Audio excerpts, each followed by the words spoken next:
સતગુરુ મહારાજની જય. સત્ય સનાતન ધર્મની જય. ગેબી જ્ઞાન શ્રવણે સુણી ભાચ્યો, ભ્રમર ગુફાનો ભેદ. બ્રહ્મણા ટળી ભવો ભવની, વાંચ્યો અમરવેદ. સર્વે સંતો મહંતો ભક્તો જ્ઞાની હંસો અને જિજ્ઞાસુ આત્માઓને વંદન સાથે જય ગુરુ મહારાજ. આજે સવારામ બાપાની એક ભજન વાણીને મતિ અનુસાર સમજવાનો પ્રયત્ન કરવો છે. અને ભજનના શબ્દો છે અંગૂઠો મરડીને પીયુને જગાડ્યા. તો આ ભજનને મતિ અનુસાર સમજવાનો પ્રયત્ન કરું છું ને એમાં જે કાંઈ નાની મોટી ભૂલ રહે, ત્રુટિ રહે, એ બધી મારી હશે, પણ આપ મોટું મન રાખીને ક્ષમા કરજો. જોઈએ ભજનના શબ્દો. પહેલી કડીમાં શું કીધું છે કે અંગૂઠો મરડીને પીયુને જગાડ્યા રે, ગોરી કહે તને સાને આવે છે ઊંઘ, આડું જાય અવળું જાય નણદલ લેરિયું રે, અંગૂઠો મરડીને પીયુને જગાડ્યા. હવે આમ તો આ સવારામ બાપાની આ અતિ ગૂઢ વાણી છે અને જ્ઞાન છે ને એ આવી ગૂઢ વાણીમાંથી જ વધારે આપણને મળતા હોય છે. પણ આ વાણી સમજવી ને એ અતિ અઘરી છે. જેણે જેણે આ વાણીના ખુલાસા કર્યા છે એ બધાના માટે આ વાણી અઘરી સાબિત થઈ જ છે. અને છતાંય ગુરુ મહારાજની કૃપાથી વાણીના જેટલા શબ્દો સમજાય એટલા સમજવાનો પ્રયત્ન કરીએ. તો અંગૂઠો મરડીને પીયુને જગાડ્યા રે. હવે પ્રથમ દ્રષ્ટિએ તો એવું જ લાગે, એવું જ સમજાય કે કોઈ સ્ત્રી ઊંઘમાં સૂતેલા એના પતિને અંગૂઠો મરડીને જગાડે છે. પણ આ તો સંત ભાષામાં હાવ બાલિશ વાત થઈ. સંતો આવી ક્યારેય વાત ન કરે. ભૌતિક વાત ક્યારેય સંતો નથી કરતા, પણ એનો આધ્યાત્મિક અર્થ કંઈક જુદા હોય છે. અંગૂઠો મરડવો એટલે પ્રાણને ઉલટાવો, અને પ્રાણ ઉલટાવો એટલે મનની બહિર્મુખ ભટકતી વૃત્તિઓનો અંતર્મુખ કરવી. આમ તો મરડવી એટલે વાળવું થાય, પણ બહાર જે મનની વૃત્તિઓ ભટકતી હોય એને અંતર્મુખ કરી અને વિષય વાસનામાંથી જે ભટકતી હોય એમાંથી વાળવી, એવો અર્થ થાય. અને આ બહાર ભટકતી વૃત્તિઓ જ્યારે અંતર્મુખ થાય ને ત્યારે જ આધ્યાત્મિક માર્ગમાં ગતિ થાય છે. મન અને પ્રાણને નિકટનો સંબંધ છે, અને એટલે જ સંતો મનને સ્થિર કરવા માટે શ્વાસોશ્વાસ ઉપર ધ્યાન કરવાનું કહેતા હોય છે. અને પીયું એટલે પરમાત્મા, એવો અર્થ થાય. પણ અહીં જીવની હજી સાધનાની શરૂઆત છે, એટલે અહીં પીયું એટલે જીવાત્મા, એવો અર્થ સમજ્યું છે. જીવાત્મા, આત્મા, શુદ્ધાત્મા અને પરમાત્મા આખરે એક જ છે, પણ ચેતનાની જાગૃતિ પ્રમાણે ભૂમિકા બદલાય છે. દાખલા તરીકે બાળક જન્મે ત્યારે આપણે એને શિશુ કહીએ છીએ, પછી બાબો કે બેબી કહીએ, પછી કિશોર કે કિશોરી કહીએ, પછી યુવાન કે યુવતી કહીએ. આમ શરીરની વધઘટ થતી જાય, પણ શરીર હોય છે તો એનું જ છે. પણ ઓળખ એની ઉંમર પ્રમાણે બદલાતી જાય છે. એવી રીતે સુરતા મનોદશામાં ફસાયેલી હોય ત્યારે આપણે જીવાત્મા કહીએ છીએ. હકીકતમાં તો આત્મા નિર્લેપ જ છે, એને કોઈ અસર થતી નથી. પણ સુરતાની ભૂમિકાને લઈ અને નામ બદલાય છે. કેવી રીતે? દાખલા તરીકે સ્ફટિકને આપણે કોઈ એને પોતાનો રંગ નથી, પણ એને જેવા કાગળમાં તમે મૂકો એવો દેખાય. જો લાલ કાગળમાં મૂકો ને તો સ્ફટિક લાલ દેખાય, લીલા કાગળમાં મૂકો તો લીલો દેખાય. પણ એને ખુદનો કોઈ રંગ નથી, પણ કાગળના રંગને લઈને આપણને એવો રંગ દેખાય છે. એમ આત્મા તો નિર્લેપ જ છે, પણ આપણું મન અને સુરતા એ માયાના આવરણમાં ફસાય ત્યારે આપણે જીવાત્મા કહીએ છીએ. હવે આગળની વાત કે પિયુને જગાડ્યા. હવે પિયુ એટલે પરમાત્મા, તો પિયુ તો જાગેલો જ છે. જીવભાવ છોડવાનો છે. પિયુ એટલે આત્મા કે પરમાત્માને સુવા જાગવાનું આવતું જ નથી. હકીકતમાં સુરતા સૂતેલી છે, સુરતાને જગાડવાની છે. અને જગાડવું એટલે ચેતનાને સજાગ કરવી. પછીના શબ્દો છે ગોરી કહે તને શાને આવે ઊંઘ.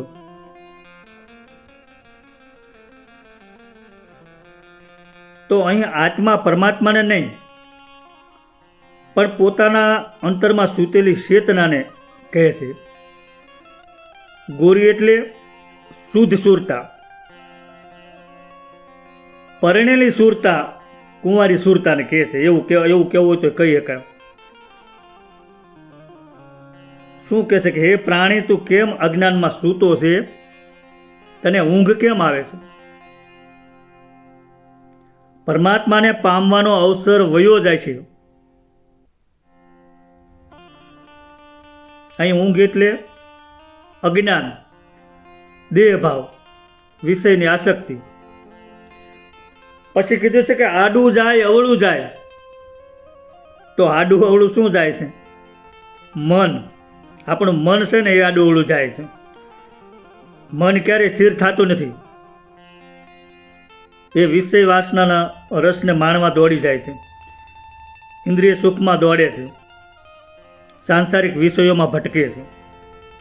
અને મનને સ્થિર કરવું ને એ જ અઘરું છે. અને એટલે જીવન સાહેબે પણ કીધું છે કે વાળી વાળીને મનને વાડલે પૂરું વાલા, તોય પતલેલ જાય છે પરબારું. પછીનો શબ્દ છે કે લેરિયું, નણદલ લેરિયું. તો અહીં મનની વૃત્તિઓને નણદલ કીધી છે, કારણ કે જીવભાવ માયામાંથી જન્મે અને વૃત્તિઓ પણ માયામાંથી જ જન્મે છે. એટલે વૃત્તિઓ છે એ જીવભાવની બેન છે. અને લેરિયું એટલે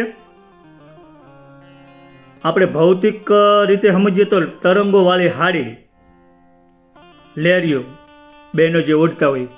પણ આ માત્ર પ્રતિક રૂપે છે. લેરિયું શબ્દ પ્રતિક રૂપે વાપર્યો છે. એટલે લેરિયું એટલે મનની સંસળ લહેરો. આ લહેરો જીવાત્માને પરમાત્માથી વિખેરતી રહે છે. જીવાત્માને એનું શુદ્ધ સ્વરૂપ પ્રગટ થવા નથી દેતી, એટલે કે અવરોધ રૂપ બને છે. જ્યારે મનના તરંગો શાંત થાય તો પણ જીવભાવ ઓગળે છે. હવે બીજી કડીમાં શું કીધું છે કે વર ઠૂંઠોને અણધડ પાંગળો રે, કન્યા તો વરવા વરને જાય, ઉમંગ નો માય નણદલ લેરિયું રે. હવે ભજનની આ કડીનો સીધો ભૌતિક અર્થ કરવા જઈએ ને તો એવો થાય છે કે કન્યા જે વરને વરવા જાય છે ને એ વર ઠૂંઠો એટલે કે હાથ વગરનો છે, પાંગળો છે એટલે કે પગ વગરનો છે, અને પાછો અણઘડ છે. અને છતાંય કન્યા તો ઉમંગથી, ઉત્સાહથી એને વરવા જાય છે. એના ઉમંગમાં જરાય કમી નથી. હવે સામાન્ય રીતે વરાજો કદરૂપો હોય તોય કન્યા પસંદ નથી કરતી, પણ અહીંયા તો ઠૂંઠો છે, લંગડો છે, તોય ઉમંગ છે કન્યાને, એવું કીધું. બીજી વાત કે સમાજના રૂલ પ્રમાણે વર કન્યાને પરણવા જાય છે, પણ અહીં ઊંધું છે. સામાન્ય રીતે આપણે વરાજો કન્યાને પરણવા જાય, પણ અહીં તો ઊંધું બતાવ્યું છે કે કન્યા વરને વરવા જાય. આ જ મોટું કૌતુક છે અને આ જ મોટું રહસ્ય છે. તો એ રહસ્યને આપણે ધીરે ધીરે સમજીએ. વર કોણ છે અને ઠૂઠો, અણધડ ને પાંગળો કેમ કીધો છે? કન્યા કોણ છે અને કન્યા સામેથી કેમ જાય છે? તો હવે સામાન્ય રીતે બહારથી જોતા આ વર્ણન કર્યું એવો વર અયોગ્ય લાગે, કોઈ કન્યા પસંદ ન કરે, અને છતાં કન્યા વરવા માટે પ્રેમથી તૈયાર છે. એ રહસ્ય છે. કારણ કે આવા વરને વરવા કોઈ કન્યા તૈયાર ન થાય. તો આવો વર કોણ છે? તો આવો વર છે શબ્દ બ્રહ્મ, પરમાત્મા, આત્મ સ્વરૂપ, નિરાકાર ચૈતન્ય. એને હાથ નથી એટલે કે અકર્તા છે. કરતા છતાં અકર્તા એટલે ઠૂંઠો છે. એને પગ નથી એટલે કે અચળ છે, ક્યાંય આવવા જવા વાળો નથી, અપરિવર્તનશીલ છે અને સર્વવ્યાપક છે, એટલે એને પાંગળો કીધો. એ નિરાકાર છે, કોઈનાથી ઘડેલો નથી, કોઈ આકારમાં એ બંધાયેલો નથી, એ સ્વરૂપથી પર છે અને એટલે એને અણઘડ કીધો. તો હવે કન્યા કોણ છે? જીવ એટલે કે સુરતા, જીવાત્મા, જે કહો તે, સાધકની ચેતના કહો તો થઈ એ જ શબ્દ છે. પણ અહીં આપણે જે શબ્દ છે સુરતા, એ જ બરોબર સમજીશું. હવે કન્યા સામેથી કેમ જાય છે એ રહસ્ય છે. તો આપણે જ્ઞાન દ્રષ્ટિએ જોઈએ તો પરમાત્મા ક્યારેય આગળ સામે નથી આવતો. સાધકને જ આગળ ગતિ કરવી પડે છે અંદર. પછી આ કડીનો છેલ્લો શબ્દ કે ઉમંગનો માય, એટલે કે આનંદ ક્યાંય સમાતો નથી. હવે સંસારમાં વ્યવહારિક દિશામાં લગ્ન થાય તોય આનંદ ક્યાંય સમાતો નથી હોતો. નહીતર આ આનંદ તો ક્ષણિક છે. સંસારનો આનંદ એ નાશવંત છે અને છતાંય ક્યાંય નથી સમાતો. લગ્ન સમયે સંસારનો આનંદ છે એ બધો આવવા જવા વાળો છે, ક્ષણિક છે, નાશવંત છે. એ ક્યારે દુઃખમાં પલટા જાય એનું કાંઈ નક્કી નથી. અને તોય જો આટલો આનંદ થતો હોય તો પછી આ તો જીવાત્માનું પરમાત્માનું મિલન છે. આ તો અખંડ આનંદ છે. એટલે આ આનંદની વધઘટ ન થાય, ક્યારેય ઓછો ન થાય. એટલે કીધું કે ઉમંગનો માય. હવે ત્રીજી કડીમાં આગળ શું કીધું છે કે વર પરિણાતા ભાંગી વેલડી રે, મરાયો કાયાનો સરદાર, જુઓ ને નરનાર, નણદલ લેરિયું રે. વર પરિણા એટલે વર એટલે પરમાત્મા, કન્યા એટલે સુરતા. જ્યારે સુરતા પરમાત્મામાં લીન થઈ જાય એટલે કે દ્વૈત મટી એને અંદર એકત્વનો અનુભવ થાય, આને જ આંતરિક વિવાહ કહે છે. પણ આ વર કન્યાના વિવાહ થતા પરિણામ શું આવ્યું? તો કે ભાંગી વેલડી, વેલડી ભાંગી જઈ. તો આ વેલડી શું છે? તો પહેલા એનો ભૌતિક અર્થ આપણે સમજી લઈએ. તો જૂના સમયમાં છે ને લગ્ન સમયે શણગારેલા બળદગાડામાં જાન જાતી. બળદને શણગાર્યા હોય, ગાડું શણગાર્યું હોય, ઉપર માફો બનાવ્યો હોય, એને વેલડું કહેતા. એટલે કે શણગારેલું વાહન ટૂંકમાં. તો હવે આ શરીર છે ને એ એક દ્રષ્ટિએ આમ જોઈએ તો એ વાહન જ છે અને જીવાત્મા યાત્રિક છે. લગ્નમાં આ શરીરને પણ શણગાર્યું હોય છે, પણ અહીં ભાંગી વેલડીનો અર્થ શરીર મરી ગયું એવો નથી. શરીર એટલે કે દેહ તૂટી ગયો એવો અર્થ નથી, પણ અહીં શરીર ભાવ, દેહ ભાવ તૂટી ગયો એવો અર્થ સમજવાનો છે. હું શરીર છું એ માન્યતા જે હતી ને એ તૂટી ગઈ. અને બીજી રીતે કહીએ તો માયાના બંધનો હતા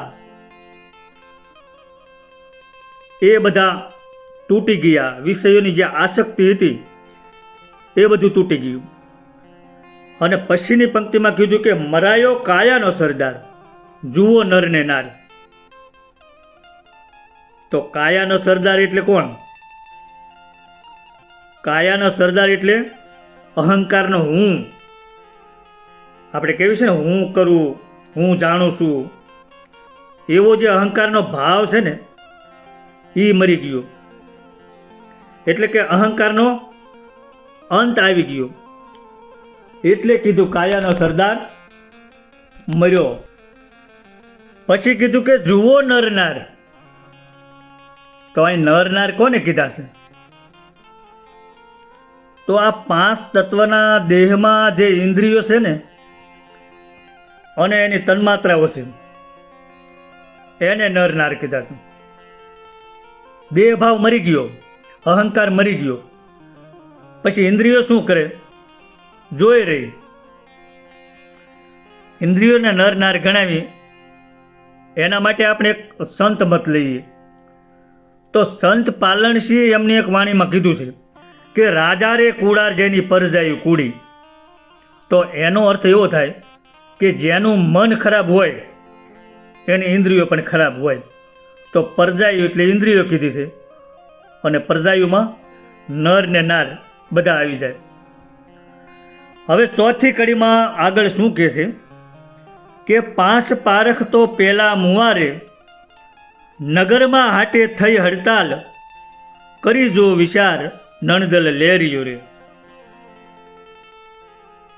5 પારખ તો પેલા મુવારે. તો 5 પારખ કોને કીધા? 5 પારખ એટલે પારખવાની, ઓળખવાની અથવા તો વિષય રસને ગ્રહણ કરવાની શક્તિ. આ જે શક્તિ ધરાવતી 5 ઇન્દ્રિયો છે ને એને 5 પારખ કીધા છે. તો આંખ છે તો આંખ શું પારખે? તો કે રૂપ પારખે. કાન શું પારખે? કાન શબ્દ અગર તો અવાજ પારખે. નાક શું પારખે? તો એ ગંધ સુગંધને પારખે. જીભ શું પારખે? તો રસ કે સ્વાદને પારખે. અને તોષા એટલે કે સાંભળી, તો સાંભળી શું પારખે? એ સ્પર્શને પારખે. તો આ જે 5 પારખ છે ને, 5 જ્ઞાનેન્દ્રિયો, એ પહેલાં મરી ગયા એમ કીધું છે. તો એનો અર્થ શારીરિક મૃત્યુ અહીં નથી ગણવાનો, એવો અર્થ નથી. પણ ઇન્દ્રિયો શાંત થઈ ગઈ. શબ્દ, સ્પર્શ, રૂપ, રસ અને ગંધમાં જે લોભાતી, બહાર દોડતી, એ શાંત થઈ ગઈ. સતગુરુ સૂર્યનો જે ઉદય થતા જે કાયા નગરીમાં જ્ઞાન પ્રકાશિત થયો, એટલે વિષયરૂપી અંદરનો જે અંધકાર હતો ને એનો અંત આવી ગયો એવું કીધું છે. પછીની પંક્તિમાં કીધું કે નગરમાં હાટે થઈ હડતાલ, કરી જો વિચાર. તો આપણો આ દેહ છે ને એ જ નગર છે, શરીરરૂપી નગરી, એને જ કીધું છે. અને આ નગરીમાં જે ઇન્દ્રિયો છે એ બધી વેપારી છે. હાટ એટલે કે બજાર, અગર તો દુકાન. એમાં વેપાર શેનો થાય? તો કે ઇન્દ્રિયો દ્વારા થતો વિષય વ્યવહાર, જોવું, સાંભળવું, સ્વાદ લેવો, આ બધું છે ને એ વેપાર છે, હાટ છે. પણ હવે હડતાલ પડી ગઈ, એવું શું કામ કીધું? તો કે 5 પારખ હતા એ જ મરી ગયા, હવે વેપાર કરે કોણ? એટલે હવે કાયા નગરીમાં હડતાલ પડી ગઈ અને છેલ્લે કીધું કે કરી જો વિચાર. તો અહીં સાધકને કીધું છે કે વિચાર કરી જો. આ જે અવસ્થા છે ને એ સામાન્ય ન ગણાય, કારણ કે 5 ઇન્દ્રિયો શાંત થઈ ગઈ જાય, અને આ 5 ઇન્દ્રિયોને શાંત કરવી ને એ બહુ અઘરી વાત છે, અને આને જ ખૂબ ઊંચો યોગ કહે છે. પછીની 5મી કડીમાં આગળ શું કહે છે કે કીડીની હડફેટે હાથી મુઓરે, કુંદરને પાડ્યો પગલા હેઠ પહોંચાડ્યો ઠેઠ નણદલ લેરિયો રે. હવે કીડીની હડફેટમાં હાથી મરી ગયો, એ વાત સાંભળી એટલે કેટલું હાસ્યાસ્પદ લાગ્યું. પણ એ વાત તો સાચી જ છે, ખોટી વાત નથી. સવારામ બાપુએ જે કીધું એ સાચું જ કીધું છે, એમાં જરાય ખોટું નથી, પણ એમાં ગૂઢ અર્થ રહેલો છે. કીડી એટલે શું અને હાથી એટલે શું? આમ જોયું તો કીડી એટલે એકદમ સૂક્ષ્મ જીવ, અને હાથી એટલે મહાકાય પ્રાણી, કદાવર પ્રાણી. હવે કીડીની હડફેટે હાથી મરાઈ ગયો એવું કીધું છે. એટલે કીડી અને હાથી એ બે તો માત્ર રૂપક લીધા છે સવારામ બાપાએ, વાસ્તવિક વાત નથી. કોઈ દી કીડીને હડફેટે હાથી મરે નહીં, પણ અહીંયા રૂપક વાપર્યા છે. કીડી એટલે સુરતા અને હાથી એટલે અહંકાર, મનનો અહંકાર. તો બાહ્ય રીતે વિચારીએ તો અશક્ય વાત લાગે કે કીડી કંઈ હાથીને મારી ન શકે, પણ અહીં રૂપકો દ્વારા સંકેતથી સમજાવ્યું છે કે નાની લાગતી સુરતા તીવ્ર અને એકાગ્ર બને ત્યારે હાથી જેવા મહાકાય અહંકારનો પણ ઓગાળી નાખે છે. એવી આ સુરતાની શક્તિ છે, એવો ભાવ અહીંયા વ્યક્ત કર્યો છે સવારામ બાપુએ. પછીની પંક્તિમાં કીધું કે કુંજરને પાડ્યો પગલા હેઠ પહોંચાડ્યો ઠેઠ. કુંજર એટલે હાથી, અને પગલા હેઠ પાડવો એટલે પગ નીચે દબાવી દેવો,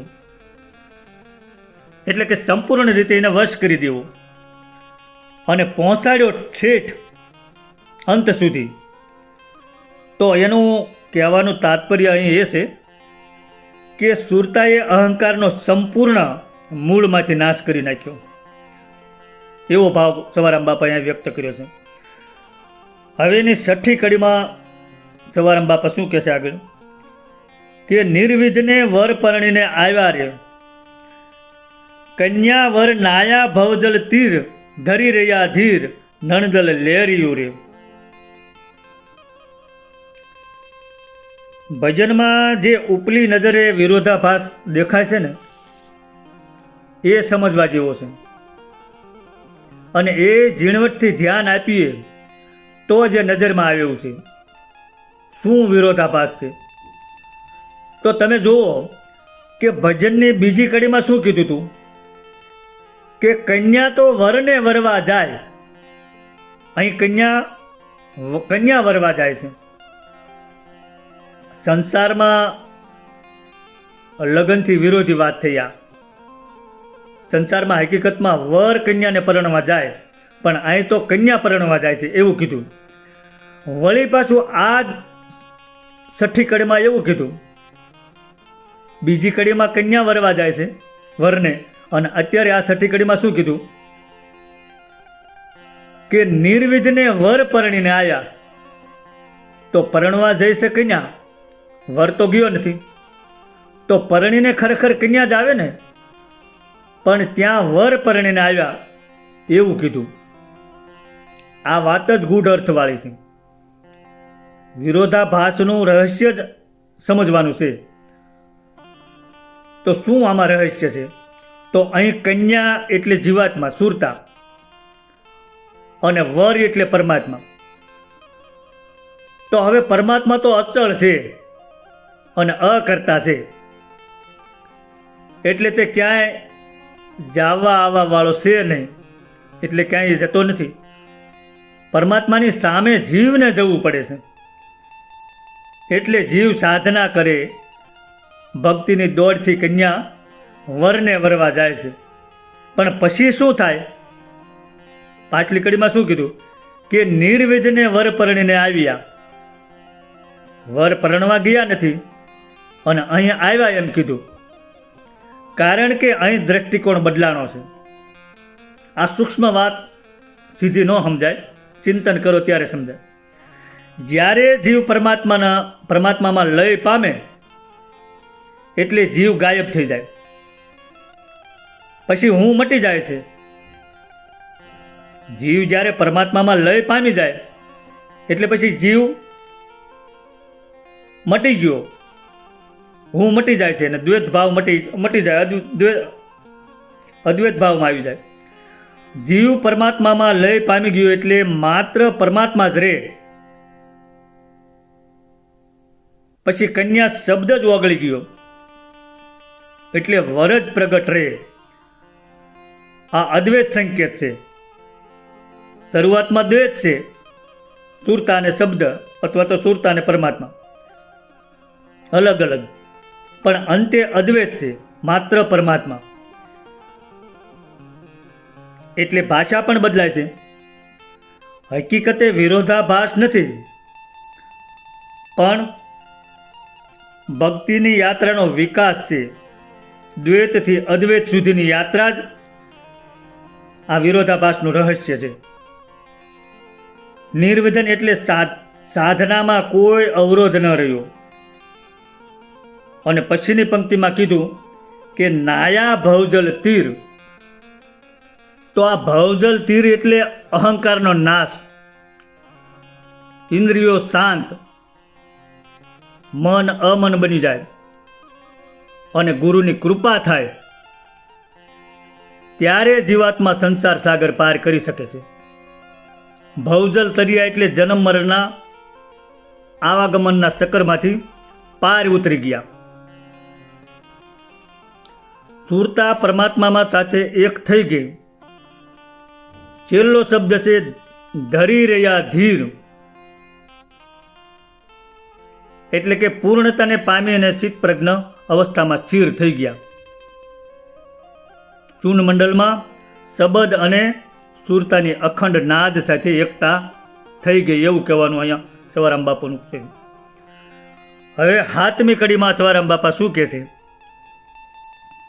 કે નર્તન નગરીમાં વિવાહ થયો રે, ત્યાં કોઈ ન મળે નર કે નાર, થયો જણકાર નણદલ લેરિયું રે. નર્તન નગરી એટલે આપણું આ માનવ શરીર, દેહ. આ દેહરૂપી નગરીમાં જ સુરતા શબ્દના અથવા તો શબ્દ બ્રહ્મના લગ્ન થાય છે. જે કોઈ આધ્યાત્મિક અનુભવો કે અનુભૂતિ થાય છે તે આ દેહ થકી જ થાય છે. વિવાહ થયો એનો અર્થ તો આપણે સમજી લીધો. પછી કીધું કે ત્યાં કોઈ ન મળે નર કે નાર. તો સાધના જ્યારે પૂર્ણતાએ પહોંચે ત્યારે સાધક કરતા નથી રહેતો કે ભોગતા પણ નથી રહેતો. નર નારીનો ભેદ દેહને લઈને છે, પણ પછી દેહ ભાવ જ છૂટી જાય છે. જ્યાં સુધી હું અને તું છે ને ત્યાં સુધી જ નર નાર છે.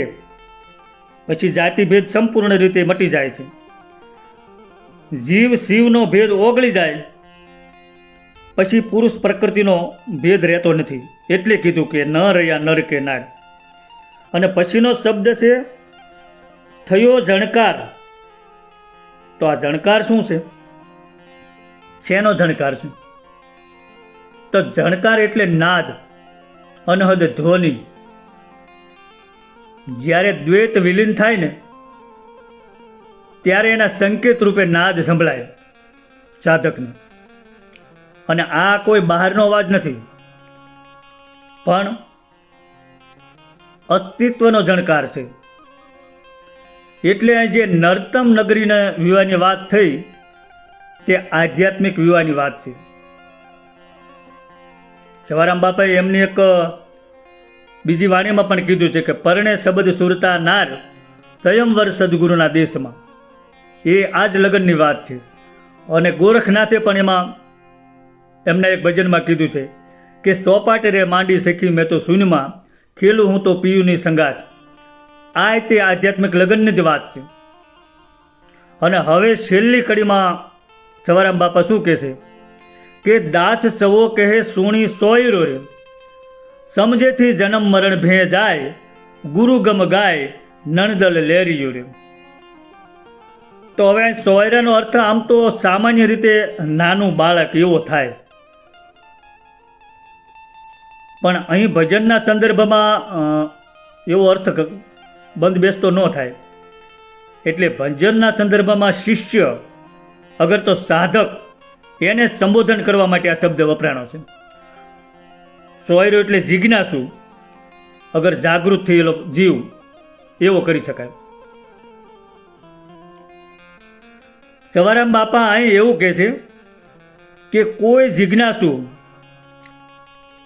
આ નવતમ નગરીને જાણી લે, એટલે કે આખી કાયાની રચના કોઈ અનુભવી મહાપુરુષ પાસેથી જ્ઞાન પ્રાપ્ત કરી અને સમજી લે અને એનું અધ્યયન કરવામાં આવે ને, તો આધ્યાત્મિક જગતના ઘણા રહસ્યો આપોઆપ ખુલી જાય અને અનંત જન્મોથી અનંત કાળથી જે જન્મ મરણનો ફેરો છે ને તે સુરતા અને શબ્દના મિલનથી છુટકારો મળી જાય અને પરમ સુખની અનુભૂતિ થાય છે.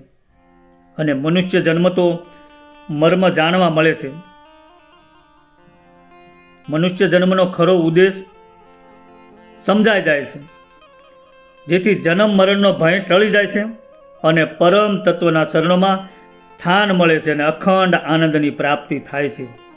આવું સવારામ બાપુનું ભજન આપણને સંદેશ આપે છે. પણ આપણે તો એ વાણીને પૂર્ણ રીતે સમજી ન શકીએ.